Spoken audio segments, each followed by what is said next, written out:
방패이시니 내 마음이 그를 의지하여 도움을 얻었도다.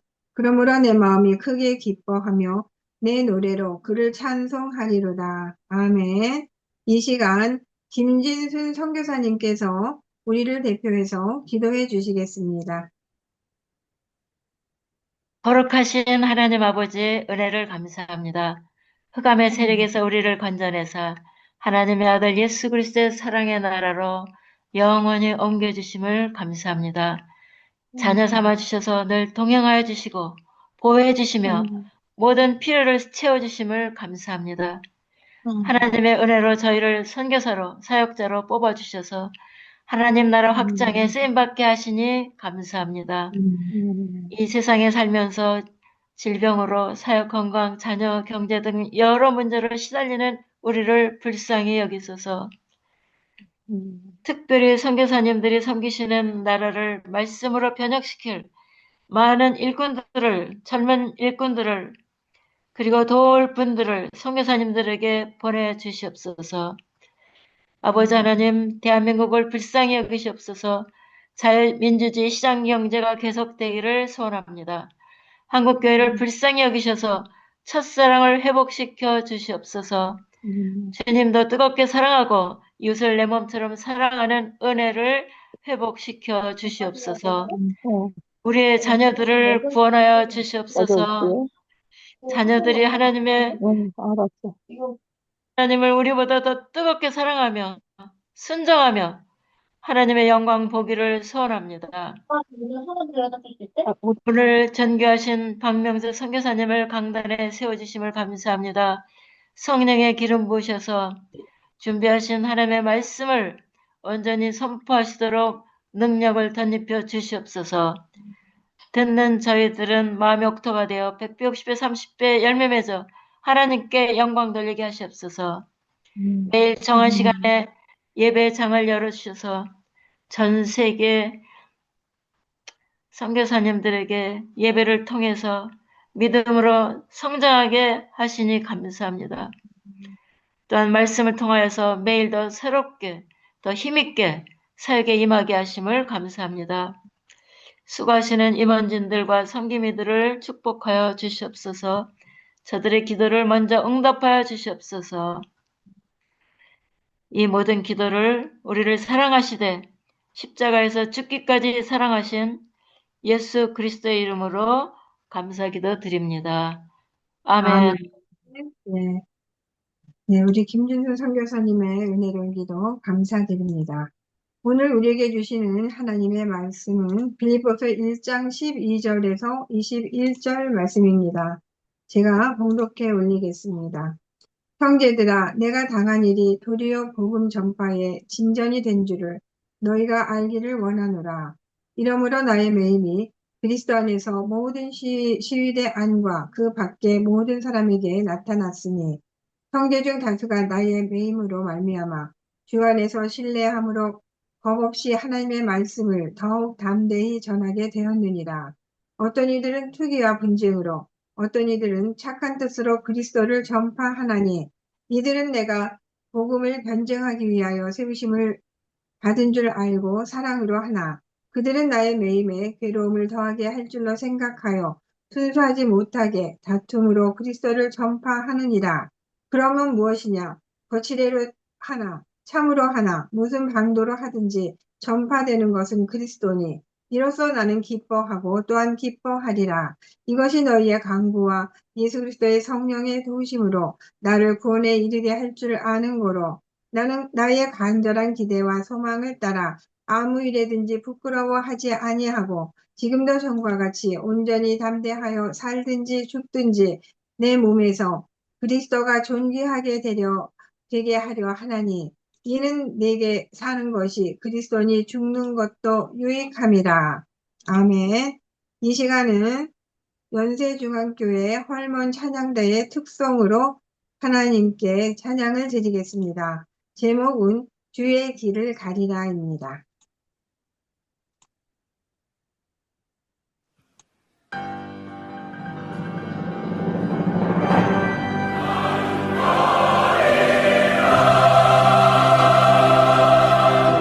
주의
주님의 이름을 찬양합니다. 우리를 네, 감사합니다. 이 시간은 우리 하늘꿈 아카데미 대표이시고 저술 및 말씀 사역을 하시는 인도네시아 박명수 선교사님께서 하늘 북소리를 듣는 사람이라는 제목으로 말씀을 전해주시겠습니다. 많은 은혜 받으시기를 바랍니다. 할렐루야. 우리 함께 인사하시겠습니다. 우리에게 좋은 일이 일어납니다. 우리에게 좋은 일이 네, 일어납니다. 좋은 일이 일어납니다. 할렐루야. 좋은 아멘. 일이 일어납니다. 금년 2026년 우리 가운데 좋은 일이 넘치게 일어날 줄로 믿습니다. 저는 일찍 목회를 시작했습니다. 1981년 12월 18일 신학교 3학년 때 충남 천흥원 목천면 석천리 석천교회, 이곳이 저의 첫 목회지입니다. 하루에 버스가 2번 아랫 마을에 들어오는 것, 당시 그곳은 하늘 아래 첫 동네라고 불렸습니다. 갓 100일 넘은 큰아들을 업고 가던 그 석천교회를 찾아가는 그날은 천지간에 온통 눈이 가득해갖고는 마치 영화 닥터 지바고의 한 장면 같았습니다. 그곳을 가겠다고 하니까 감리사님은 그 석천교회는 너무 교회 형편이 어려워서 총각도 버티기 어렵다면서 가지 말라고 거듭거듭 만류하셨습니다. 그래도 불구하고 저 아내는 석천교회를 눈 속에 찾아갔는데 1981년 그 해에 제가 3번째 목회자였다고 합니다. 2명의 전임 목회자는 둘 다 전도사님이었는데 수요일과 주일날 와서 예배를 인도하셨다고 합니다. 그나마 몇 달 견디지 못하고 떠나갔습니다. 그만큼 녹록지 않은 곳이었습니다. 그날은 금요일이었는데 제가 교회 저녁에 종을 치니까 80 여자 권사님 한 분, 또 60대 여자 집사님 한 분이 종수를 듣고 교회로 찾아오셨습니다. 이렇게 시작된 저의 처녀 목회, 저는 그곳에서 만 3년을 목회했고 32여 명이 모이는 교회로 성장했습니다. 첫 목회를 시작하면서 제 마음속에 새겨진 하나의 단어가 있었습니다. 그것은 하나님께 영광을 돌리겠다는 것이었습니다. 사실 그 말의 뜻도 제대로 모른 채 하나님의 종이라면 마땅히 그렇게 살아야 한다고 생각했습니다. 그러나 많은 경우 하나님께 영광은 고사하고 누를 끼치지 않으려고 몸부림친 세월이 지난 44년의 발자취가 아닌가 합니다. 그럼에도 불구하고 저의 조급함과 성바른 성품 때문에 얼마나 많은 세월을 갈등하고 고민했는지 모릅니다. 스스로의 모자람에 절망하다가 제가 목회하고 교회를 떠나는 것이 오히려 하나님께 또 교회에 도움이 되겠다는 생각한 적이 사실 한두 번이 아니었습니다. 그래서 한 번은 저의 결혼 주례를 서주신 목사님께 찾아가서 심각하게 상담을 청한 적이 있습니다. 목사님, 제가 아무래도 목회를 포기해야 할 것 같습니다. 도저히 목회를 못하겠습니다. 왜 그러나 박전사, 저는 그분께 솔직하게 털어놓았습니다. 제 인격으로는 이 목회라는 성직을 감당할 수가 없습니다. 전 너무도 부족합니다. 아무리 해도 목회는 저랑 맞지 않는 것 같습니다. 그러자 목사님이 제게 물으셨습니다. 박전도사 보기엔 나는 어떨 것 같나? 아, 목사님이야 진짜 목사님이시죠? 목사님이 훌륭한 분이 아니십니까? 그때 목사님은 인격에 대해서 목회를 해야 한다. 하늘 아래 목회할 사람은 아무도 없다고 하시면서 저한테 오늘 그 마음을 잊지 말고 계속 정진하라고 하셨습니다. 그러나 이후에도 그 길은 너무 멀고 아득했습니다. 하나님께 영광을 돌린다는 표현은 기독교 신앙의 핵심이자 목적을 담고 있습니다. 성경에는 할렐루야라는 단어가 27회, 하나님께 영광을 이란 구절이 42회 기록되어 있습니다. 그 외에도 영광이라는 단어가 무려 400회 이상 등장합니다. 여러분, 하나님께 영광을 돌린다는 말이 무슨 뜻입니까? 우리 흔히 하는 말입니다. 그러나 정말 어떻게 해야 구체적으로 하나님께 영광을 돌릴 수 있겠습니까? 이 시간에 성경적 맥락과 오너적 비밀을 통해서 그 뜻을 함께 살펴보겠습니다. 성경에서 영광을 뜻하는 단어는 크게 두 가지입니다. 첫째는 구약 히브리어로 카보드라고 하는데 원래 뜻은 무겁다입니다. 고대 사회에서 무거운 것은 금이나 보석처럼 아주 가치 있는 것을 일컫는 것이었습니다.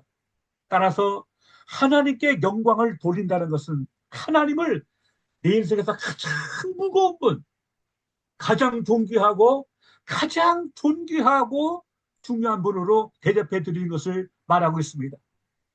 둘째로 신약에서 할라는 복사라고 합니다. 원래 의견, 생각에서 유래하면서 광채, 평판, 드러남이라는 뜻을 가지고 있습니다.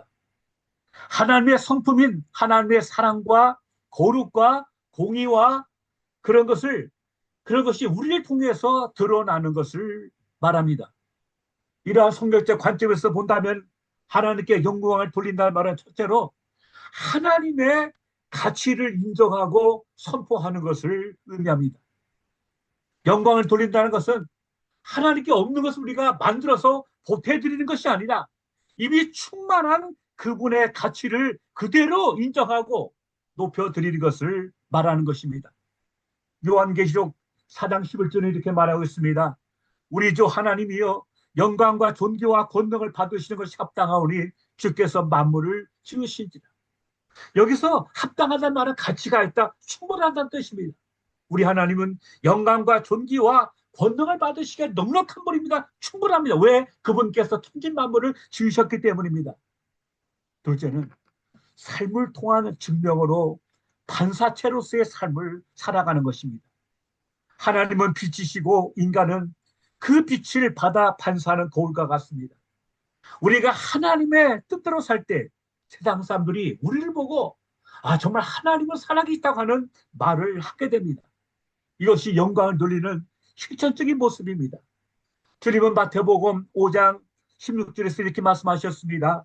이같이 너희 빛이 사람 앞에 비치게 하여 그들로 너희 착한 행실을 보고 하늘에 계신 너희 하나님께 영광을 돌리게 하라.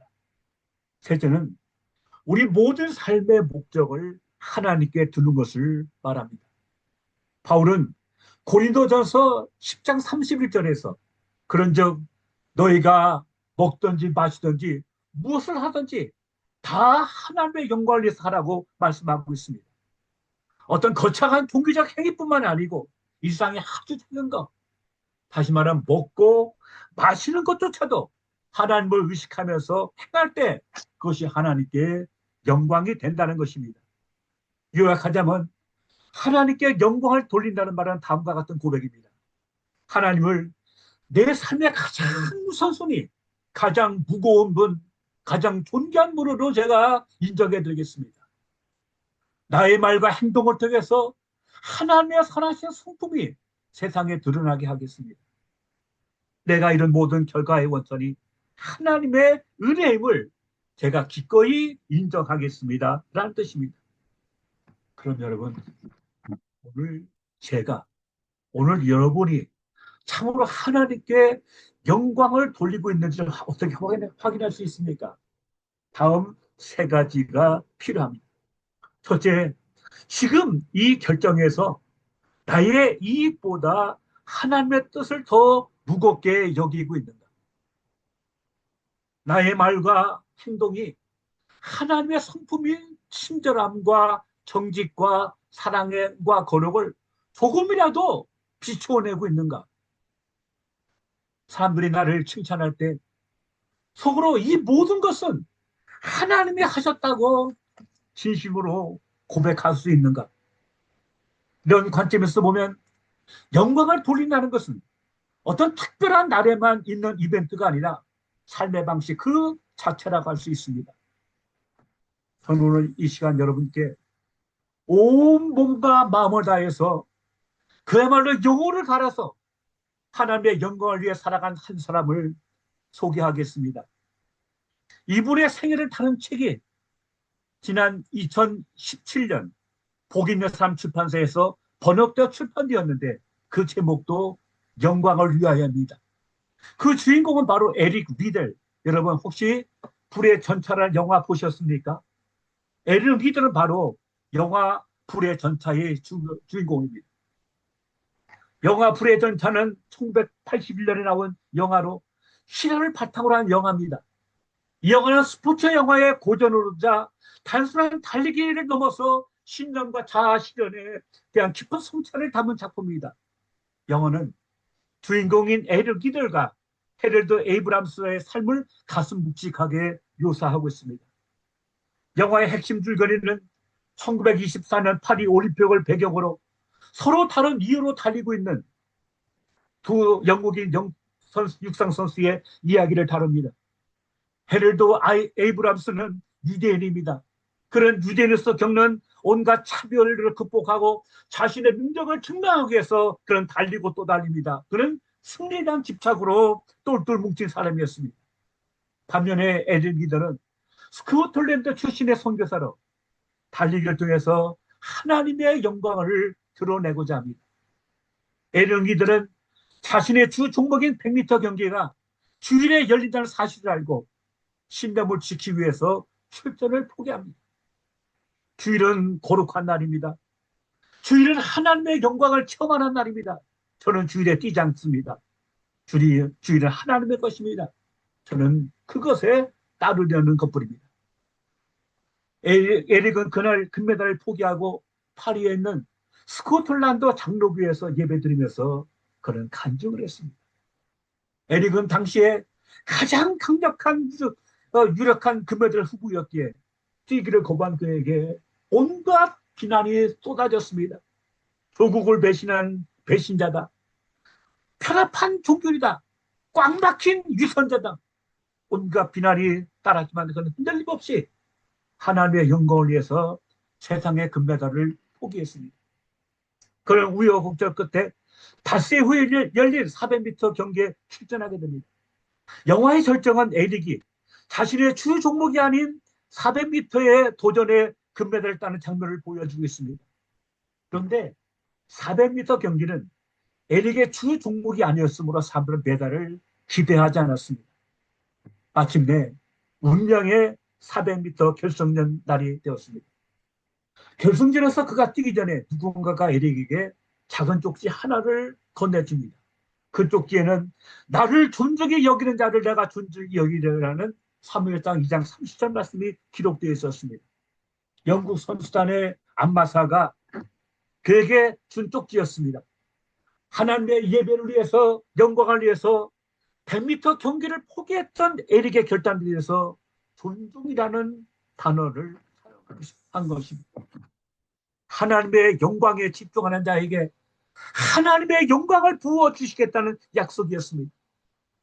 400m 경기 결과가 어떻든 간에 그는 먼저 하나님을 존중하였습니다. 에릭은 불리하게 제일 바깥쪽 구간에 출발 배정을 받았지만 평소하던 것처럼 다른 사람들이 와서 악수 청하면서 최선을 다하라고 격려했습니다. 그리고 맨 끝 자신의 라인으로 돌아와 서서히 출발 준비를 했습니다. 출발을 알리는 총소리가 경기장에 울려 퍼지자 에릭은 쏜살같이 앞으로 달려나갔습니다. 첫 번째 코너를 들었을 때 맨 선두로 달린 것은 다름 아닌 에릭이었습니다. 에릭이 트랙의 중간 지점을 통과할 때 사람들은 에릭의 금세 뒤로 터질 것이라고 예상하며 숨을 죽였습니다. 그러나 에릭을 앞질러 다닌 선수는 아무도 없었습니다. 마지막 결승선 앞두고 에릭은 그의 특유의 자세인 머리를 뒤로 젖히고 턱을 앞으로 내민 채 마치 물에 빠져서 호적되는 것처럼 손을 하늘로 흔들면서 결승 테이프를 끊었습니다. 에릭이 그날 400m 경기에서 세운 47조 6의 기록은 세계 신기록으로 기록되었습니다.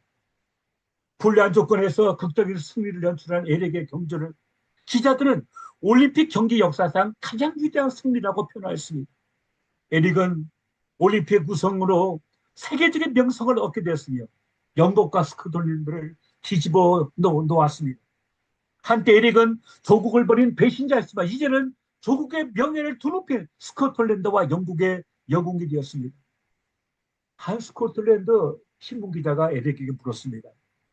어떻게 해서 그런 놀라운 스피드를 중반 이후에도 계속 유지할 수 있었습니까? 에릭은 기다렸다는 듯이 주저하지 않고 대답했습니다. 400m 경기에서 제가 승리한 비결은 간단합니다. 처음 200m는 힘껏 저의 최선을 다해 달렸습니다. 그리고 나머지 200m는 하나님의 도우심으로 더 빨리 달릴 수 있었습니다. 에릭은 대학 시절 이런 글을 남겼습니다. 예, PPT입니다. 하늘나라의 비밀을 아는 길은 오직 한 가지뿐이다. 그것은 하나님의 섭리에 완전히 순종하는 것이다. 하나님의 섭리에 순종하는 것만이 하늘나라의 신비를 알 수 있는 유일한 열쇠이다. 만약 누가 하나님이 주신 말씀을 깨달았다면 그것은 결코 이에서 온 것이 아님을 나는 안다. 하나님의 말씀을 온전히 순종했을 때 비로소 우리는 말씀의 깊은 뜻을 깨달을 수 있다. 에릭의 삶에는 언제나 두 가지 대답만 있을 뿐이었습니다. 예수 그리고 노입니다. 그리고 이것을 결정하는 기준 바로 하나님의 뜻이었습니다. 주일에는 달리지 않겠다고 했을 때 그는 주일을 기억해서 거룩히 지키라는 하나님의 말씀에 따라서 주일에 뛰는 것을 노한 것입니다. 그리고 중국 선교사라는 부르심에는 망설이지 않고 예수 했으므로 이제 그는 중국을 향해서 나아가고 있었습니다. 올림픽의 영웅이 된 후 에릭 리더는 보장된 부와 명예를 뒤로하고 1년 후인 그의 나이 23살 때 자신이 태어난 곳 중국 텐진으로 돌아가서 선교 활동에 전념합니다. 그런 텐진 등지에서 교사로 일하면서 가난한 아이들 돕고 가르치면서 많은 선교를 했습니다. 그러던 중 제2차 세계대전이 발발하고 일본군이 중국을 점령하면서 에릭 리더의 삶에는 커다란 위기를 맞이하게 됩니다. 1943년 그는 일본군에 의해서 웨이셴 수용소에 갇히게 됩니다. 그곳에서도 그는 아이들을 가르치고 스포츠 경기를 조직하며 절망에 빠진 사람들에게 희망을 주는 정신적 지주 역할을 했습니다. 영화 이후의 실제 삶에서 에릭 리더는 웨이셴 수용소의 어둠 속에서도 희망의 빛이 되었습니다. 에릭 리더의 세상을 떠나지 수십 년이 흘렀지만 당시 수용소에서 그와 함께 지냈던 아이들, 지금은 노인이 되었겠죠. 그를 예수 이후에 가장 성인에 가까웠던 사람으로 기억합니다. 그들이 증언하는 에릭 리더의 감동적인 일화들을 몇 가지 들려드리겠습니다. 첫째, 자신의 원칙보다 사랑을 우선하다. 에릭 리더 자신은 주말에는 경기를 하지 않는다는 철저한 신념을 가진 사람이었습니다. 그러나 수용소 아이들이 일요일에 축구 시합을 하다가 싸움이 벌어지자 그런 아이들의 화합을 위해서 또 기꺼이 일요일 경기와 심판을 맡았습니다. 자신의 종교적 원칙보다 이웃에 대한 사랑과 아이들의 행복이 더 중요하다는 것을 몸소 실천한 사례입니다. 둘째, 삼촌 에릭이라 불린 헌신입니다. 수용소 아이들은 그를 친근하게 에릭 삼촌이라고 불렀습니다. 그런 열악한 환경 속에서도 식판도 없이 아이들에게 과학을 가르치고 낡은 침대 시트를 찢어서 학기 스틱을 수리해주며 아이들의 교육과 놀이를 책임졌습니다. 그 수용소에는 부모와 떨어져서 홀로 갇힌 아이들이 많았다고 합니다. 에릭 리더는 매일 밤 아이들의 침대를 찾아가 잘 자라는 인사와 함께 기도를 해주었습니다. 한 생존자는 수용소라는 지옥 같은 곳에서 에릭 삼촌이 머리를 쓰다듬어 줄 때만은 여기가 감옥이라는 사실을 잊을 수 있었다고 증언했습니다. 수용소 안에서 에릭과 함께 방을 쓰는 남자 어른들은 아이들이 끊임없이 드나들며 에릭 삼촌을 찾는 통에 방 앞에 표지판 달아갖고 에릭 있음 없음이라고 표시해야 했다고 했습니다. 셋째는 원수를 위한 기도와 교육입니다. 그는 일본군 병사들에게도 적개심을 품지 않았습니다. 오히려 수용소 동료들에게 일본군도 하나님의 자녀로 대해야 한다고 가르쳤으며 실제로 그들을 위해서 기도하는 모습을 보였습니다. 그렇게 바쁜 와중에도 에릭은 한 여학생의 화학 보충 개인 지도를 해주었습니다.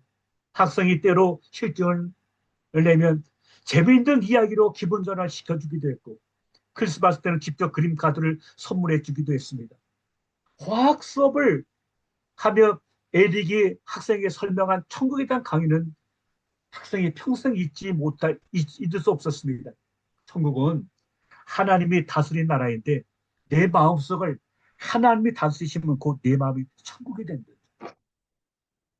1944년이 저물어가면서 수용선의 식량 사정한 날로 악화되어 갔습니다.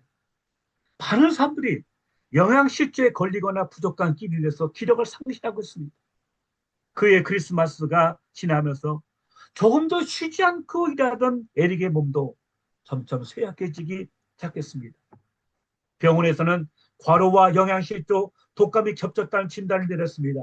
눈이 잘 보이지 않고 무릎이 힘없이 꺾이는 일도 증세도 보였습니다. 그럼에도 에릭은 늘 하던 대로 성경을 읽으며 기도하는 데 열중했습니다.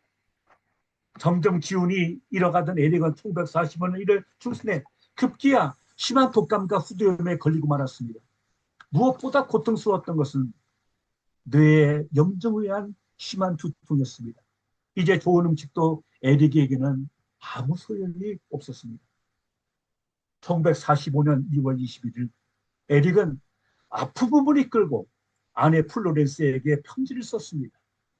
그날 저녁 선교사 자네는 애인한 소녀가 에릭을 찾아왔습니다. 소녀가 에릭 곁에서 이야기하는 동안 에릭은 갑자기 기침을 시작하더니 멈추지 못했습니다. 애니는 고통으로 몸부림치는 에릭의 어깨를 감싸안고 흐느꼈습니다. 에릭은 아주 작은 소리로 애니의 귀에 대고 속삭였습니다. 애니야, 완전한 순종. 그를 읽고는 이내 의식을 잃었고 그날 밤 9시경에 숨을 거두었습니다. 다음날 아침 에릭이 죽었다는 소식을 접하고 수많은 사람들이 슬픔을 주체하지 못했습니다. 며칠 동안 수용사가 그의 죽음을 애도했습니다.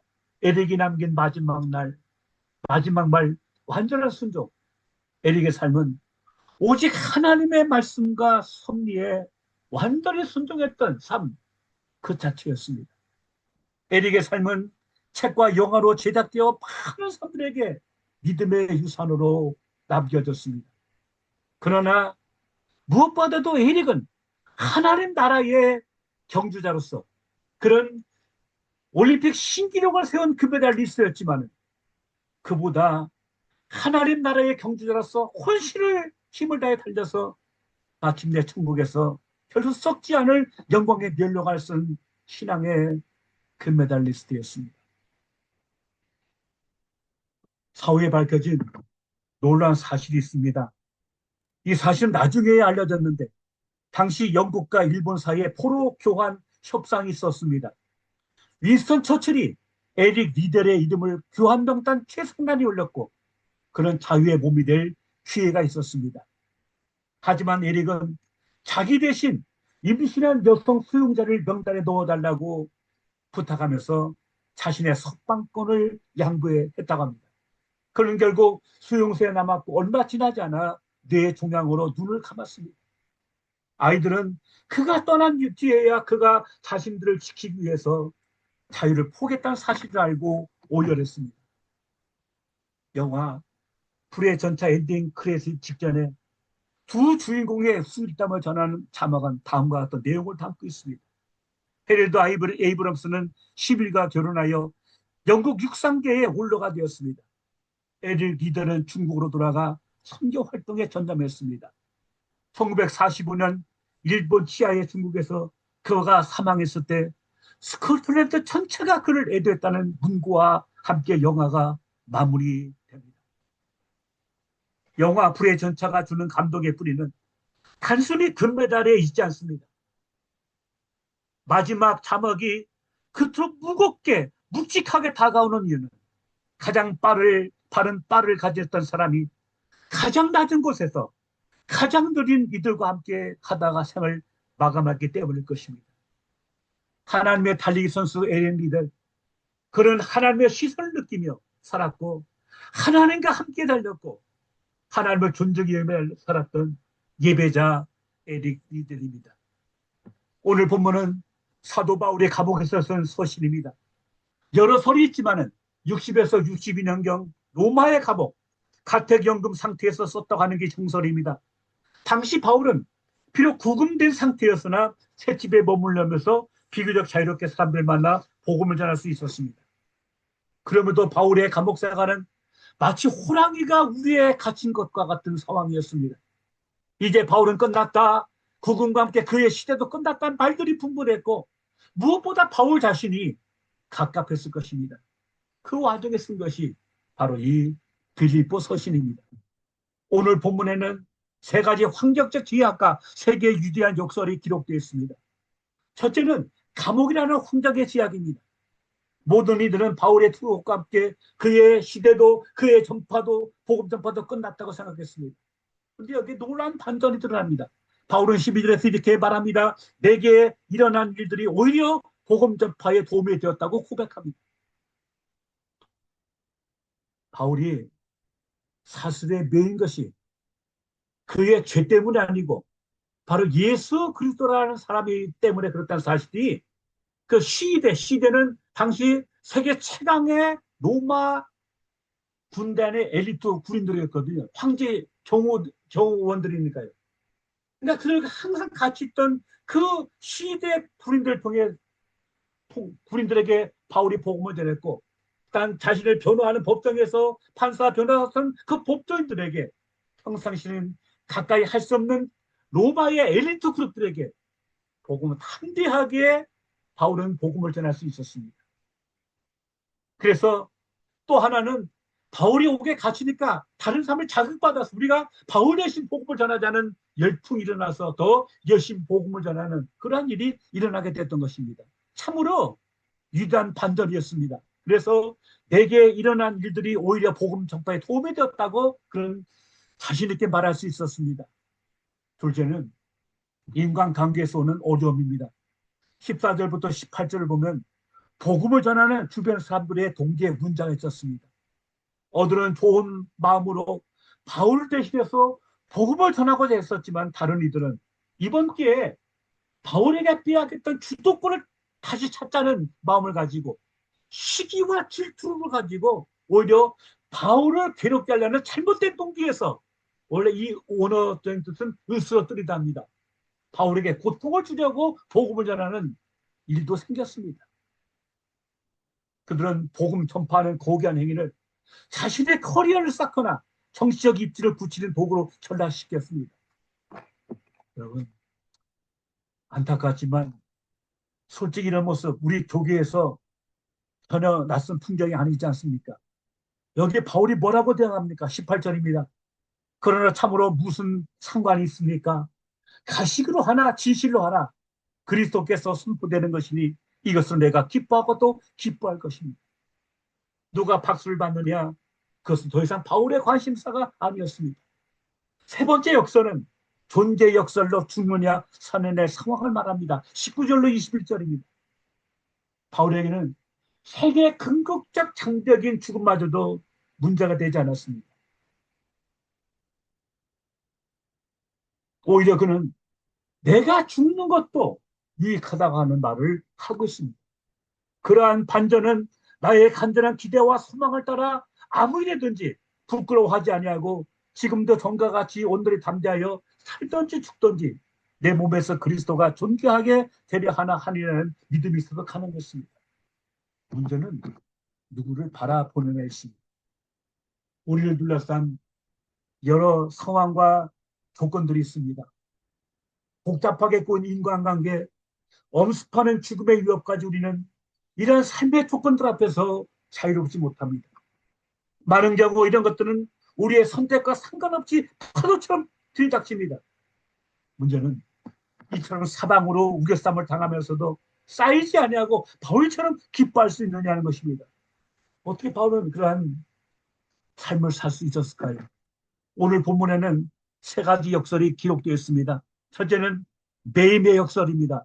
갇혔으나 오히려 복음은 더 왕성하게 전파되었다. 둘째는 동계의 역설입니다. 악의적이나 나 오히려 나는 기뻐한다. 마지막으로 생사의 역설입니다. 죽는 것이 오히려 내게는 유익이 될 수 있다. 우리 사랑하는 동역자 여러분, 여러분에게는 이러한 역설이 있습니까? 저는 그렇지 못했습니다. 제게 다가오는 상황에 따라 늘 출렁거렸고 흔들렸습니다.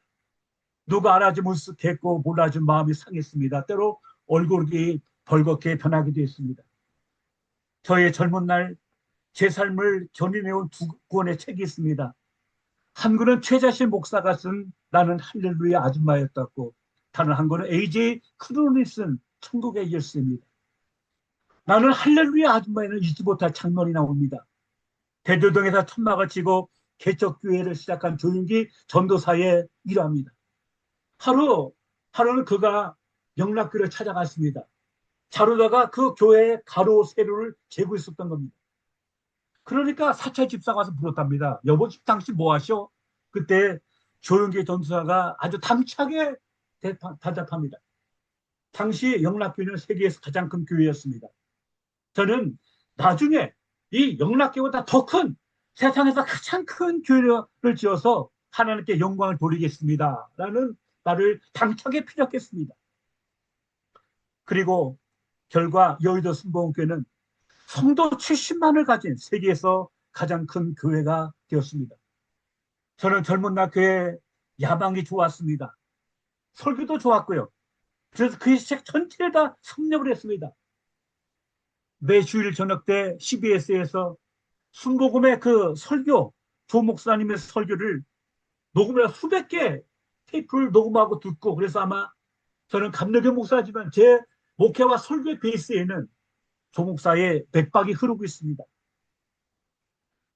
사실 그는 참 가장 성공하고 유명한 목사님입니다. 남미나 아프리카에서는 대한민국 대통령 이름은 몰라도 조용기라는 이름은 안다고 합니다. 동남아도 예외는 아닙니다.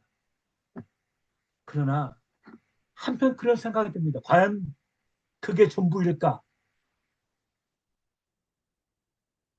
그렇다면 세상 영광을 누리지 못하고 이름 없이 핏도 없이 살아간 오고노 시대의 무명의 전도자, 사역자들은 하나님 나라에 누져 옛날 부흥사들이 말마따나 천국에서 멸류관 대신에 개털 모자나 쓰고 있을까요?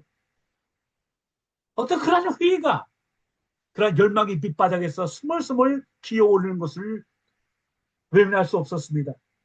과연 하늘나라도 이 세상처럼 눈에 보이는 성공으로 줄을 세울까? 소위 잘 나가는 사역자들이 천국에서도 한 다리 하면서 떵떵거리고 있을까?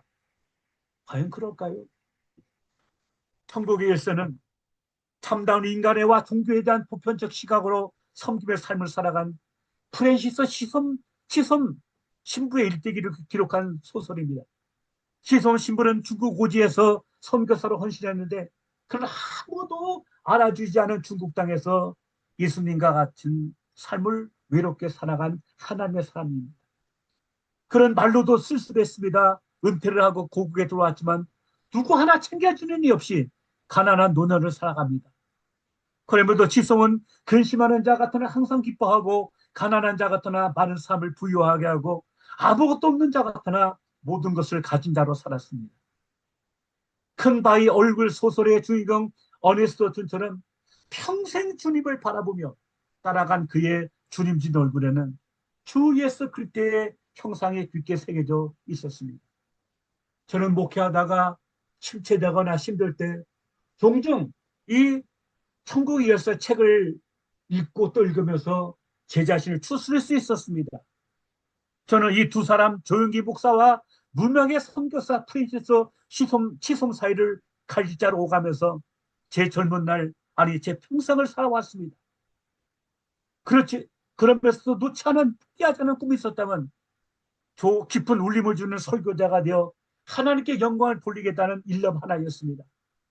그러나 돌아보면 무엇 하나 제대로 이루지 못한 채 그 둘 사이에서 길을 잃은 것 같습니다. 저는 올해 70입니다. 갓 100일 지난 아들을 안고 목회 첫 발을 띄었던 젊은 전도사는 이제 머리가 허옇게 센 채 은퇴를 준비하고 있습니다. 이 설교를 준비하면서 제 자신에게 묻고 또 물었습니다. 내가 진정으로 추구한 것은 무엇이냐? 정말 순전한 하나님의 영광이었는가? 아니면 너의 명예, 너 자신을 위해서 살았는가? 솔직하게 답을 할 수 없었습니다. 순수하지 못했고 삶의 조건 앞에서 자유롭지 못했기 때문입니다. 그러나 바울은 그렇지 않았습니다. 바울에게 이러한 역설이 가능했던 것은 무관심이 아니고 고차원적 집중이 있었습니다. 바울은 20절에서 이렇게 고백합니다. 나의 간절한 기대와 소망을 따라 기대란 말은 헬라어로 아포카라 도키아입니다. 이 단어는 신약 성경에서 바울만 사용하는 독특하고 매우 강렬한 단어입니다.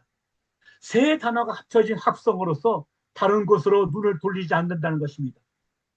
오너적 의미로는 단순히 기다리는 것이 아니고 다른 모든 방해 요소를 제거하고 목을 길게 빼서 한 곳만을 뚫어지게 응시하는 상태를 말합니다. 바울은 그렇게 목을 길게 빼고 예수 그리스도만을 바라보고 살아왔기에 내게 사는 것이 그리스도라고 담대하게 고백할 수 있었고, 그러므로 죽는 것도 유익함이라고 외칠 수 있었습니다. 여러분, 이런 사람에게 인정의 어려움, 다른 사람의 시기와 질투, 누가 인정을 받고 누가 박수를 받고 안 받고가 문제가 되겠습니다. 심지어 죽고 사는 것조차도 전혀 걸림이 되지 않았습니다. 그러니까 에릴 리더는 세상의 금메달을 포기할 수 있었고 임신한 수용자를 위해서 자신이 수용소를 벗어날 수 있는 마지막 기회, 마지막 특권까지 포기할 수 있었습니다. 하나님은 나를 빠르게 만드셨고 내가 달릴 때 나는 그분의 기쁨을 누립니다. 에릴 리더의 영화 속에서 수없이 반복하는 대사입니다.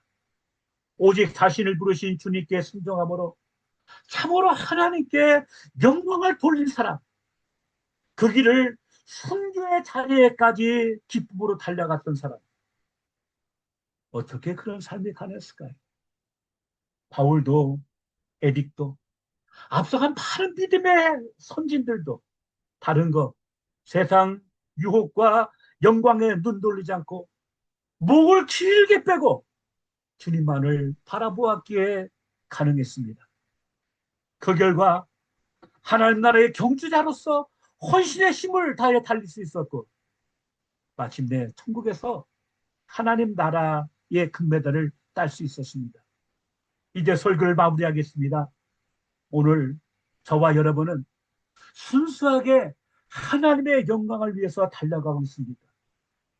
다윗은 시편 16편에서 내가 항상 여호와를 내 앞에 모셨다고 고백하고 있습니다. 오늘 우리는 어떻습니까?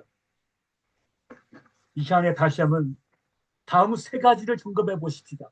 첫째, 나는 지금 이 순간 이 결정에서 나의 이익보다 하나님의 뜻을 더 무겁게 여기고 있는가? 둘째, 나의 말과 행동이 하나님의 성품, 친절과 정직과 거룩과 사랑을 조금이라도 비춰내고자 애쓰고 있는가? 셋째, 사람들이 나를 칭찬할 때 속으로 진짜 이 모든 것은 하나님이 하셨다고 진심으로 고백하는가?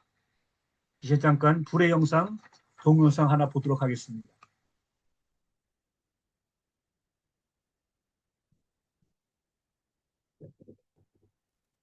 동영상이요.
목사들이 데이빗 소런은 이런 글을 남겼습니다.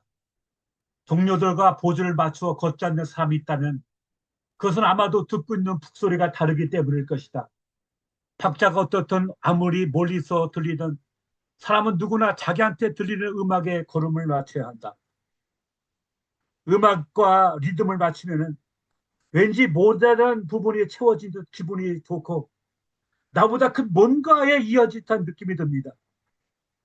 무엇을 하든 우리는 리듬에 맞춰야 합니다. 그렇지 않으면 불협화음의 정도가 높아지면서 결국 실패할 확률도 높아지고 맙니다. 오늘 세상에는 수없는 많은 리듬이 있습니다. 우주에도 많은 리듬이 있습니다. 그러나 세상에 가장 강력한 리듬인 사랑의 리듬에 하나님의 심장에서 흘러나오고 있습니다. 그분의 사랑이 우리 안에서 울려 퍼지지 않는 한 무슨 일을 하든 소리나는 구리와 울리는 꽹과리 심사가 될 것입니다. 우리 인간 마음의 과제란 그 음악, 우리 영혼의 귀를 두드리는 우리 영혼을 깨우는 하늘의 북소리를 듣고 그 리듬에 맞추는 것입니다. 우리가 이 하늘 북소리, 하늘의 하나님의 리듬을 찾음으로써만 힘과 아름다움을 되찾을 수 있을 것입니다. 2020년 새날이 밝았습니다. 이제 다시 시작입니다. 지나온 삶이 저처럼 아쉬움투성인 사람일수록 이제 다시 좀 출발했으면 좋겠습니다. 여러분, 오늘 우리는 과연 나의 우선순위가 뭘까요? 오늘 지금 나는 어느 북소리에 귀를 기울이고 있습니까? 나의 간절한 기대와 소망을 따라 아무 일이든지 부끄럽지 아니하고 오직 전과 같이 이제도 온전히 담대하여 살든지 죽든지 내 몸에서 그리스도가 존귀하게 되기를 원하노라. 아멘. 기도하겠습니다. 아버지 하나님 고맙습니다. 2020년 새해가 밝았는데 지나간 모든 날들은 돌이켜보면 송구하고 또 송구할 뿐입니다. 우리 가운데 새해를 향하시기를 기뻐하신 주님, 다시 시작하게 하시고 바울처럼 에릭처럼 하나님 바라보고 목을 길게 빼고 주님을 바라보는 통해서 우리 나머지 주어진 인생을 승리하는 믿음의 경주자가 될 수 있도록 축복하여 주옵소서. 예수님 이름으로 기도합니다. 아멘. 네, 감사합니다. 귀한 말씀 감사드립니다. 이제 신보아스 선교사님께서 합심 기도를 인도해 주시겠습니다. 할렐루야. 감사합니다. 오늘 박명수 선교사님을 통해 하늘의 목소리를 우리가 말씀을 들었습니다. 오늘 우리가 이 말씀 따라 우리가 2026년 새해를 함께 우리가 믿음으로 선포하며 우리가 기도했으면 좋겠습니다. 오늘 이 말씀 따라서 올 한 해를 기도하시면서 또 특별히 에릭처럼 우리가 끝까지 주의 선교사로 남기를 원합니다. 오늘도 우리 선교사님들 또 아프신 분들 또 군대에 있는 사람들 또 여러 각 나라와 민족과 열방을 향해서 함께 우리가 마이크 켜주시고 우리가 주여 한번 부르시고 오늘 우리 하늘의 북소리의 이 울림의 메아리를 우리가 함께 기도하기 원합니다. 우리 다 같이 마이크 켜시고 주여 한번 부르시고 2026년 기도를 함께 시작하기를 원합니다. 함께 기도하시겠습니다.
거리를 가리고 무릎을 꿇습니다.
하나님을 사랑하는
우리 박명수 선교사님께서 마친 기도와 축도해 주시겠습니다.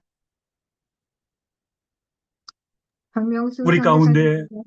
너무도 많은 사람들이 상하고 깨어진 몸과 마음을 가지고 아파하고 있습니다. 주님 찾아가 주셔서 안수하시고 피부들 서로 안수해 주셔서 치유하고 회복함의 역사가 일어날 수 있도록 도와주시옵시고 하나님 정말 우리의 발걸음과 우리의 호흡과 모든 것이 순전하게 하나님의 영광을 바라보며 영광을 위해서 살아가는 발걸음 될 수 있도록 도와주시고 숱한 유혹과 숱한 목소리, 숱한 리듬 속에서 하늘 목소리에 우리 영혼을 맞추고 마음의 길을 맞추고 달려가는 우리 모두가 되게 하셔서 우리도 바울 고백처럼 달려갈 때 다가 날리고 믿음을 지키고 이제 내게 의의 면류관이 준비되어 있다고 고백할 수 있는 우리 모두가 될 수 있도록 주여 더하시고 이를 위해서 오늘 우리 가운데 이 새일을 행하여 주시옵시고 새롭게 시작하는 저희 모두가 되게 하여 주시옵소서. 이제는 우리 주 예수 그리스도의 은혜와 아버지 하나님의 사랑하심과 성령의 교통하심의 거룩한 은혜가 하늘 북소리를 듣고 하나님을 향해서 목을 길게 빼고 달려가기를 원하는 우리 모든 지체들 위해 사역과 가정과 그 모든 이들 위해 이들로부터 영원토록 함께 하시옵기를 간절히 축원하옵나이다. 아멘.